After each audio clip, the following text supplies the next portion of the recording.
বন্ধুরা, সন্ধ্যাবেলা চায়ের সাথে মুচমুচে কোনো রকম স্ন্যাক্স খেতে চাইলে ঝটপট এই রেসিপিটি বানিয়ে নিতে পারেন।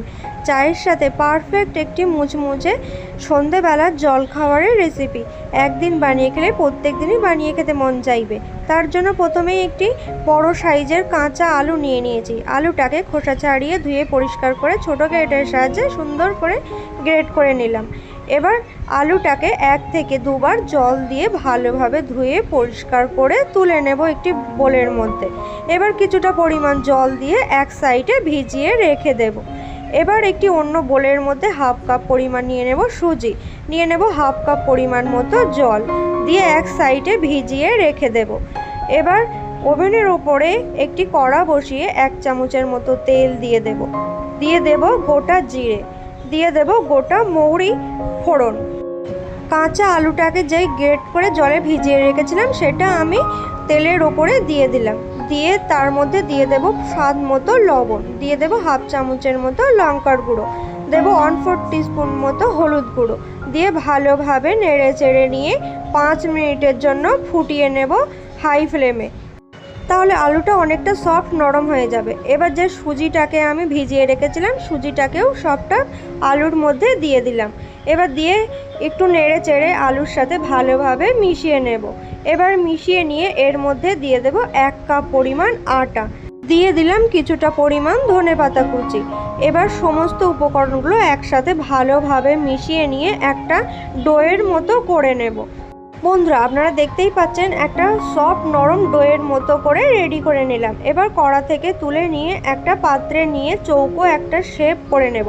এটা কিন্তু গরম অবস্থাতেই করতে হবে। এবার ভালোভাবে চৌকো একটা শেপ দিয়ে এক সাইডে এটাকে রেখে দেব।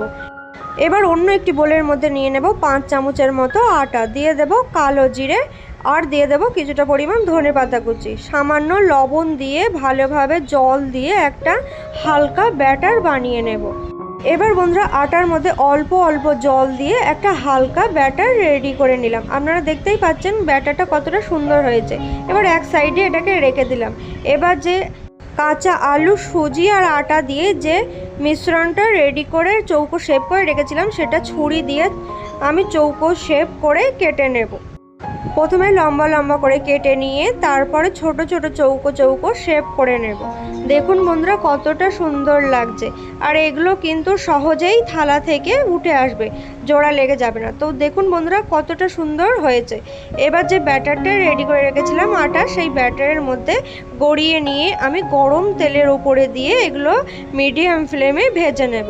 আর অবশ্যই বন্ধুরা তেলটা ভালোভাবে গরম করে নিতে হবে আগে থেকে।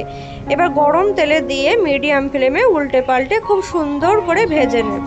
তো বন্ধুরা, আপনারা দেখতেই পাচ্ছেন কতটা সুন্দর হয়েছে, কালারটাও কতটা সুন্দর এসেছে। এবার আমি খুব সুন্দর করে ভেজে নিয়েছি। গরম তেল থেকে তেল ঝরিয়ে এগুলোকে তুলে নিয়ে গরম গরম প্লেটে দিয়ে দিলাম। তো বন্ধুরা, এই স্ন্যাক্সটি অবশ্যই বাড়িতে ট্রাই করে দেখবেন, খুবই ভালো লাগবে। একদিন বানিয়ে খেলে প্রত্যেকদিন সন্ধ্যেবেলা শুধু এটাই বানাবেন, এতটাই টেস্টি হয়ে থাকে। বন্ধুরা, আমার এই স্ন্যাক্সটি ভালো লেগে থাকলে অবশ্যই লাইক শেয়ার করবেন আর আমার চ্যানেলটিকে সাবস্ক্রাইব করে রাখার অনুরোধ রইল। ধন্যবাদ বন্ধুরা।